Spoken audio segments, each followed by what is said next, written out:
Cine talk நேயர்களுக்கு வணக்கம். உங்களுடன் பேசுவது உங்களது சரவணன். இப்போ நேற்று கோட் திரைப்படம் ரிலீஸ் ஆகி மிகப்பெரிய அளவுக்கு ஒரு பரபரப்பை உண்டு பண்ணுச்சு. ஏன்னா உலகம் முழுக்க கிட்டத்தட்ட 4000 தியேட்டருக்கு மேலே இந்த படம் ரிலீஸ் ஆகிருக்கு அப்படின்னு கணக்கு வழக்கு சொல்கிறாங்க. இந்த படம் எப்படி 1000 கோடியை வசூல் செய்து விடும் அப்படின்னு விஜயோட ரசிகர்கள் இன்னமும் ட்விட்டரில் போட்டு தள்ளிக்கிட்டே இருக்காங்க. அதையும் சில பேர் எதிர்த்து 500 கோடி வசூல் கூட வராது, அந்த படம் அப்படிப்பட்ட படம் அல்ல, அப்படி ஒரு மிகப்பெரிய வெற்றியை கொடுக்கக்கூடிய படம் அல்ல அப்படின்னு சொல்லி நேற்று 4000 தேட்டர்லேயும் ஷோ பார்த்த பல பேரும் எழுதியிருக்காங்க. அதே சமயம் விஜய் ரசிகர்கள் இதை இப்போ வரைக்கும் ஒத்துக்கல. அவங்க கண்டிப்பாக இந்த படம் மிகப்பெரிய ஹிட்டை கொடுக்கும், அந்த அளவுக்கு மிகப்பெரிய வெற்றியை கொடுக்கக்கூடிய படம் அப்படின்னு சொல்லியிருக்காங்க. இங்கே விஜய் ரசிகர்கள் மற்ற நடிகர்களை ரசிகர்களை தாண்டி பொதுவான மக்கள் அவளுடைய கருத்து எப்படின்னா, படம் பண்ணாலும் நல்லா தான் இருக்குது, 3 மணி நேரம் நல்லா பொழுது போகுது அப்படின்ற அளவுக்கு மட்டும் அவங்க கருத்து சொல்லிட்டு போயிருக்காங்க. மற்றபடி இந்த படத்தில் உள்ளே முழுவதுமாக ஆராய்ந்து உள்ளே இறங்கி கிளச்சி பார்த்தா ஒரு சில சுவாரஸ்யமான விஷயங்கள் இந்த படம் பற்றி கிடைச்சிருக்கு. அது பற்றி நம்ம இந்த வீடியோவில் பார்க்கலாம். முதலில் இந்த படத்தோட தலைப்பு மிகப்பெரிய சர்ச்சை ஆயிடுச்சு. இப்போ கோட் அப்படிங்கிறது the greatest of all time அப்படின்னு சொல்லி ஒரு கருத்து. அந்த கருத்தின் தமிழாக்கம் வந்து பார்த்திங்கன்னா எல்லா காலங்களிலும் மிகச்சிறந்தது அப்படின்னு சொல்லுவாங்க. இல்லை, எல்லா நேரங்களிலும் மிகச்சிறந்த காலம் இதுதான் அப்படின்னு தன்மைப்படுத்தியும் சொல்லலாம். அதை தன்னை ஒருவர் இந்த வார்த்தையை உச்சரித்தா என்னுடைய வாழ்க்கையில் மிகப்பெரிய கஷ்டத்தை கொடுத்த நாட்கள் இவைகள் அப்படின்னு சொல்லலாம்.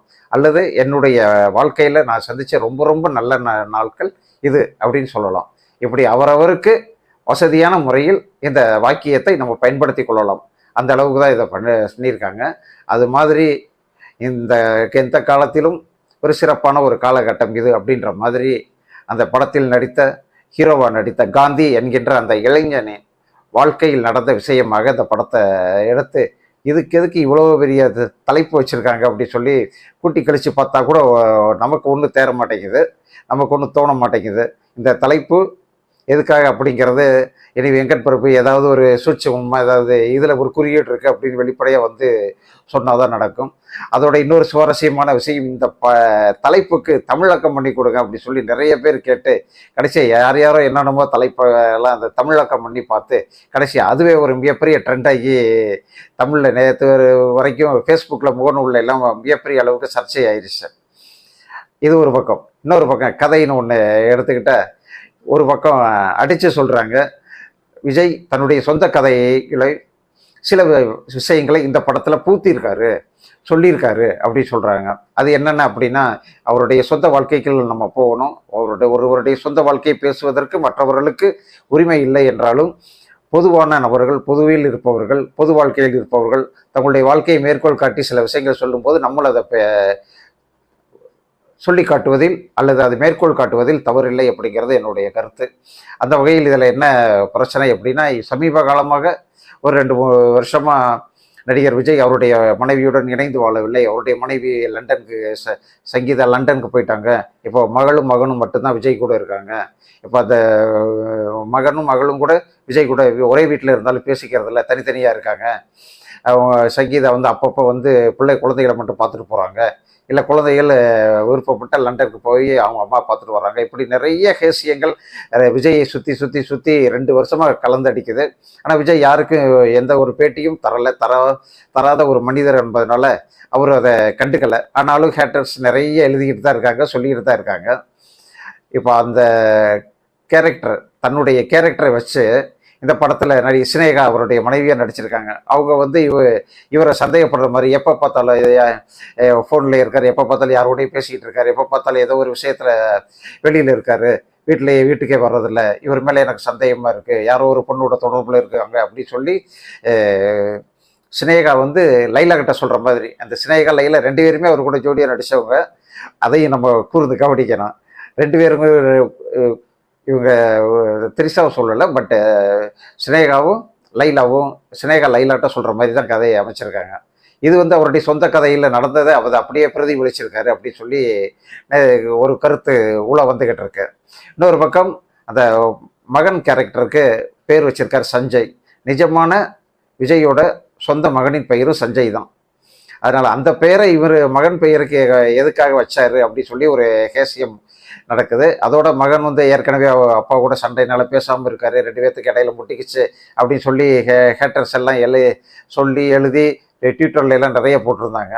அதனால அதை இல்லை, என்னுடைய மகன் என்னை சரியா புரிஞ்சுக்கல அப்படிங்கிறதுக்கு அதுக்கு பதிலாக சொல்றதுக்காக விஜய் அந்த தன்னுடைய இந்த கேரக்டர் ஸ்கெட்ச் உள்ள கதாபாத்திரத்துக்கு தன்னுடைய மகன் சஞ்சய் பெயரையே வச்சிருக்காரு அப்படி சொல்லி ஒரு டாக் இங்கே ஓடிக்கிட்டு இருக்கு. ஆக தன்னுடைய சொந்த வாழ்க்கையிலிருந்து சில விஷயங்களை எடுத்து இதில் பயன்படுத்தி இருக்கார் அப்படிங்கிறது ஒரு மிகப்பெரிய இந்த படத்துக்கு ஒரு கூடுதலான ஒரு விளம்பரமாக சிக்கிருச்சு அப்படின்னு சொல்லலாம். இதுக்கு அடுத்து பார்த்தா அந்த படத்தில் நிறைய குறியீடுகள் அதுலேயும் விஜய் படத்துக்குரிய குறியீடுகள் இருந்தாலும் அவர் அடுத்து அரசியலில் இறங்க போகிறாரு. அந்த மாநாட்டு கூட வேலைகள் நடந்துக்கிட்டு இருக்கு.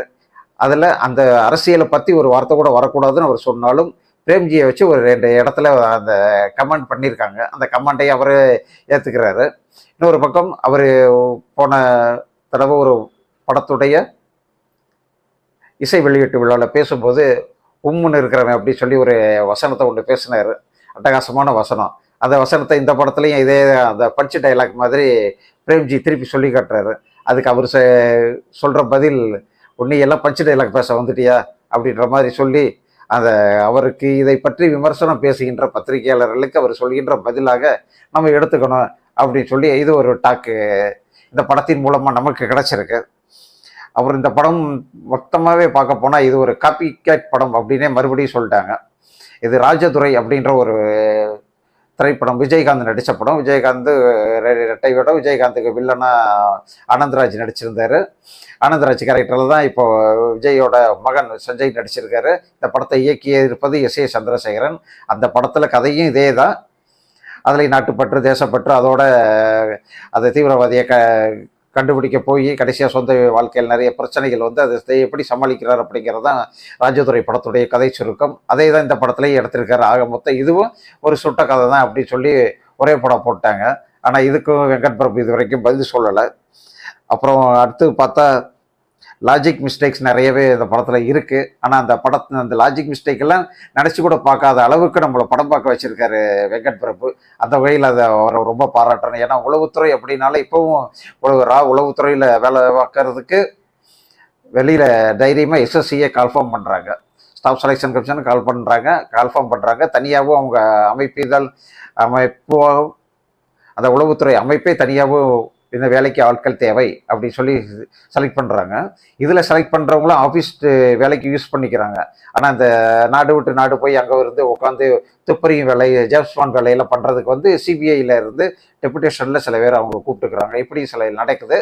ஆனால் இவ்வளவு டெப்த்தாக உள்ளே இறங்கி ஒரு அரசு அமைப்பை வந்து வெளிப்படுத்துறது ரொம்ப கஷ்டம். அனுப்புனா அப்புறம் மறுபடியும் சிக்கல் வரும் அப்படிங்கிறதுனால அது உள்ள இறங்கலை.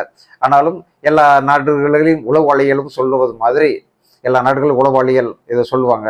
அவங்க ஒய்ஃபுக்கிட்ட நான் சில விஷயங்களை சொல்ல முடியாது. அது மாதிரி இந்த படத்துலையும் நான் ஒரு உளவாளி அப்படின்னு சொல்லிட்டு சொல்கிறாரு. அந்த உளவாளிக்கும் அது தனி ஸ்பெஷல் போலீஸ் டீமுக்கும் வித்தியாசம் உண்டு.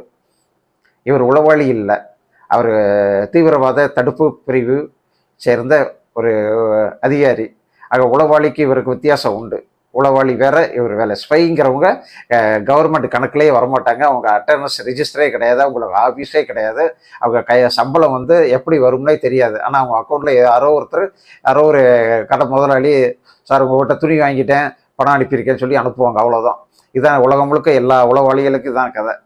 ஆனால் இது வந்து ஒரு உளவாளி இல்லை, ஒரு ஆஃபீஸ் ரிஜிஸ்டரில் இருக்கிற ஒரு அட்டன்ஸ் கையெழுத்து போடுற ஒருத்தர். ஆனால் அதை சொல்கிறதுக்கு ஏன் இவ்வளோ பில்டப் பண்ணாங்க அப்படிங்கிறது கொஞ்சம் லாஜிக்கல் மிஸ்டேக் தான்.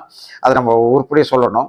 அடுத்தது இந்த படத்துக்கு செகண்ட் பார்ட் எதுக்கு லீடிங் கொடுத்தாங்கன்னு தெரியல.